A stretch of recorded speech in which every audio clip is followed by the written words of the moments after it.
नमस्कार, मैं हूं आपके साथ सोनिया चौहान। राम राम हरियाणा में आप सभी का स्वागत है। रुक करते हैं खबरों की ओर।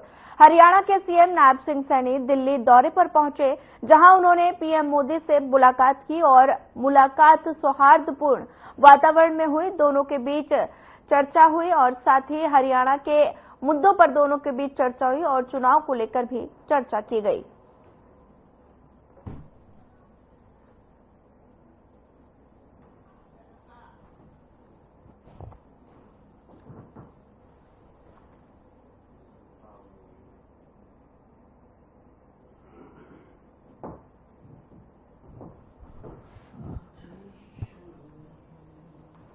निर्दलीय विधायक नैनपाल रावत ने केंद्रीय मंत्री मनोहर लाल से मुलाकात की। नैनपाल रावत ने चंडीगढ़ में मनोहर लाल से मुलाकात की और बता दें कि नैनपाल रावत सरकार से नाराज चल रहे थे, लेकिन मुख्यमंत्री नायब सिंह सैनी से मिलने के बाद उनकी नाराजगी दूर हो गई। बता दें कि केंद्रीय मंत्री मनोहर लाल से मिलने के बाद उनकी नाराजगी दूर हो गई।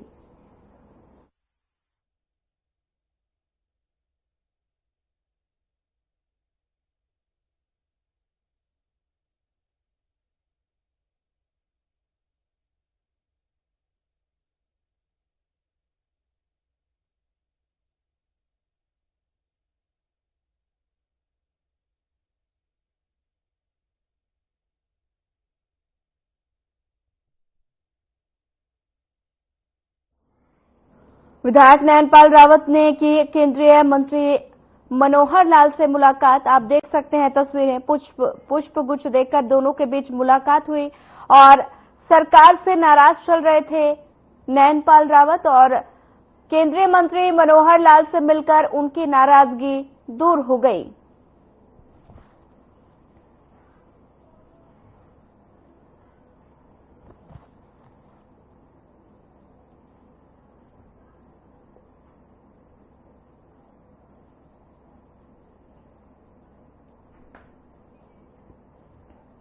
अगली खबर सोनीपत से है, जहां बीजेपी के प्रदेश अध्यक्ष मोहन लाल बडोली बीजेपी कार्यालय पहुंचे और इस दौरान उन्होंने पार्टी कार्यकर्ताओं को विधानसभा चुनाव में अधिक से अधिक सीटें जीतने का मंत्र दिया और उसके बाद वो छोटू राम विश्वविद्यालय के सभागार में आयोजित बीजेपी युवा मोर्चा कार्यकर्ताओं की बैठक में शामिल हुए। इस दौरान उन्होंने बयान दिया कि कांग्रेस द्वारा जो कारनामे किए गए हैं उनको हरियाणा की जनता भूल नहीं पाई है और विधानसभा चुनाव में कांग्रेस को हिसाब जनता जरूर देगी और अब विधानसभा चुनाव में भाजपा हरियाणा में तीसरी बार जनता सरकार बनाकर इतिहास रचने वाली है और साथ ही क्योंकि बीजेपी ने प्रदेश और केंद्र द्वारा जनहित से जुड़ी योजनाओं का लाभ सबको मिला है।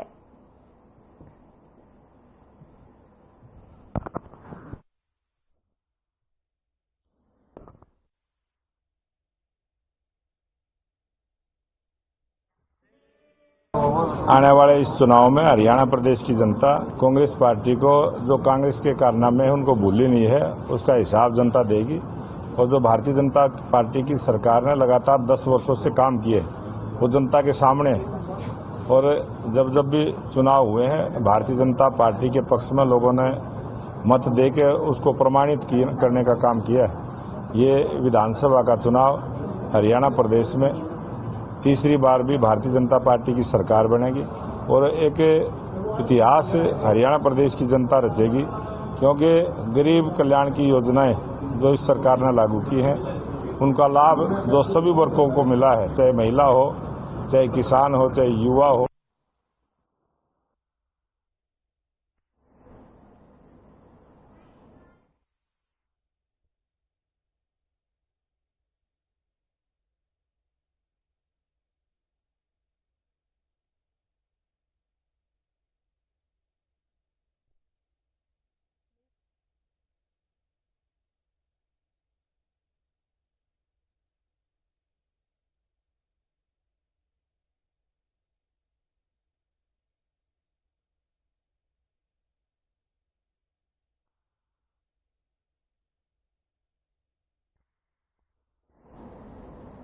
हरियाणा के पूर्व गृह मंत्री अनिल विज ने आम आदमी पार्टी पर निशाना साधा। उन्होंने कहा कि आम आदमी पार्टी अब जमानत जब्त पार्टी हो गई है और जिन मुद्दों को लेकर ये सत्ता में आए थे आज उससे विपरीत हो रहा है। और इसके साथ ही उन्होंने वहीं दीपेंद्र हुड्डा पर भी तंज कसा।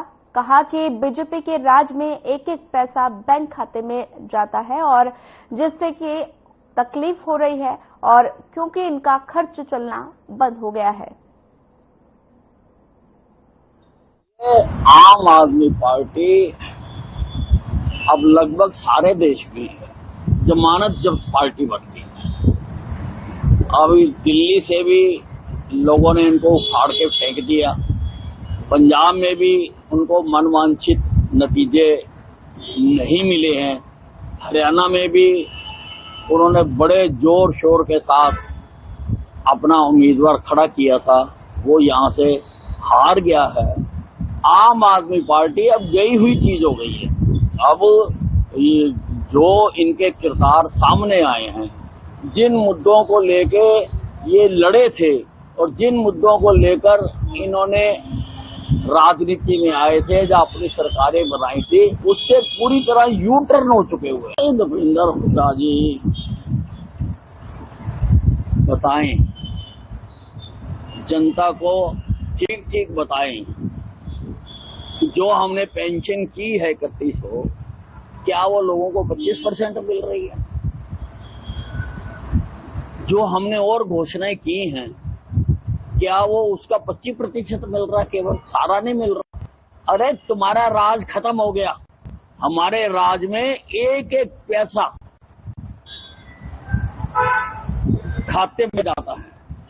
और तुम्हारे तो प्रधानमंत्री राजीव गांधी कहते थे कि अगर मैं ऊपर से 100 रुपया भेजता हूं तो नीचे 15 रुपए लगते हैं, 85 पैसे इनका बनाया हुआ आजादी के बाद से जो सिस्टम था वो खा जाता था। हमने उसको खत्म किया।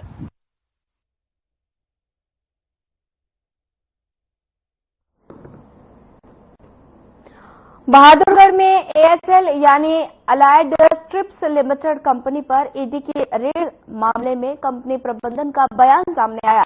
कंपनी के मैगजीन डायरेक्टर प्रदीप अग्रवाल का कहना है कि उनका विधायक रावदान सिंह और उनके बेटे अक्षत सिंह से कोई संबंध नहीं है और कंपनी के नए मालिकों ने एनसीएलटी के जरिए 23 अक्टूबर 2022 को ये कंपनी खरीदी थी।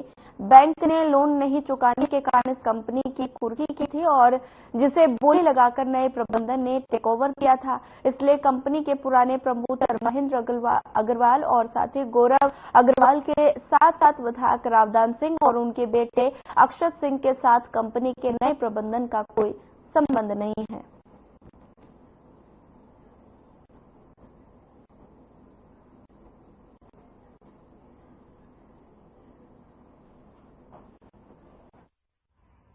और ये एक पुराना हमारे जो पुराने मालिक थे इस कंपनी के, जो उनके 2018 में वो एनसीएलटी में ये मामला चला गया था, ये उनसे संबंधित मामला है।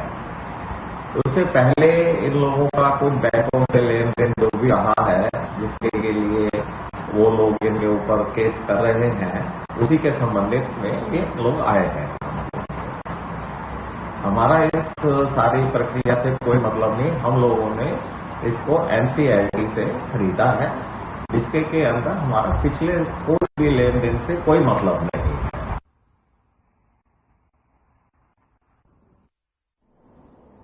कुरुक्षेत्र सेक्टर 7 स्थित कृषि उप निदेशक कार्यालय में सीएम फ्लाइंग ने रेड की, जिससे कार्यालय में हड़कंप मच गया। इस मौके पर अधिकारियों ने ऑफिस के रिकॉर्ड को खंगाला। संभावित गड़बड़ी को लेकर डॉक्यूमेंट्स की गहनता से जांच की गई और रेड के दौरान सीएम फ्लाइंग के अधिकारियों ने सभी छोटे बड़े अधिकारियों और कर्मचारियों से पूछताछ भी की।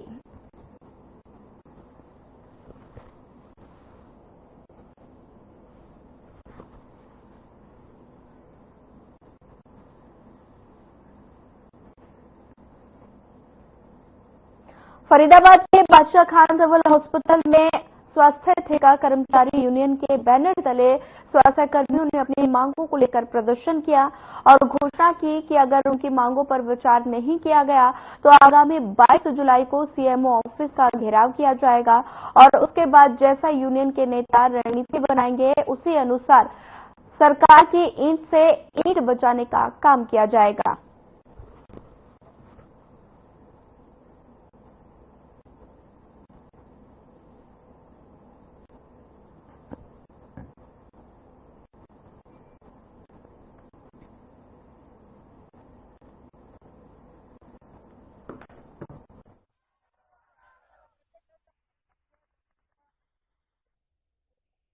यहाँ का प्रशासन कर्मचारियों के साथ शोषण करता है।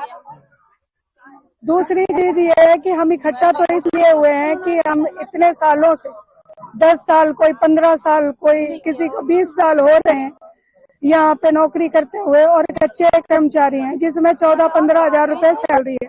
उसमें बच्चों का गुजारा नहीं होता, घर का खर्चा नहीं चलता, सामान वेतन की मांग कर रहे हैं, पक्के होने की मांग कर रहे हैं और इसलिए कि जब हमसे पक्के कर्मचारियों को लेकर कच्चे कर्मचारियों से काम ज्यादा लिया जाता है और पैसा कम दिया जाता है। हमें कोई यहाँ पर दरी बिछा के बैठने का शौक नहीं है। आज हमारे कर्मचारियों को लगभग 15 साल भी हो चुके हैं, 20 साल भी हो चुके हैं, 18 साल भी हो चुके हैं, 10 साल भी हो चुके हैं, 5 साल के भी कर्मचारी हैं जिन्होंने कोरोना काल के अंदर बखूबी अपनी ईमानदारी से, मेहनत से, कर्मचारी बीमार भी हो गए, लोगों की सेवा की। लोगों को जहां पर प्राइवेट हॉस्पिटल बंद थे वहां पर हमारे कर्मचारियों ने, सरकारी हॉस्पिटल खुले हुए थे और हमारे कर्मचारियों ने काम किया कोरोना के अंदर। जब ऐसी आपात में स्थिति में जब सरकार को जिस तरीके से सरकार की उस टाइम स्थिति थी, यहाँ पर ऑक्सीजन प्लांट भी नहीं थे, रातों को हमारे कर्मचारी जा करके ऑक्सीजन प्लांटों पे से लेके आते थे। चलिए फिलहाल वक्त तो चला एक छोटा सा ब्रेक का, ब्रेक के बाद जल्द हाजिर होंगे।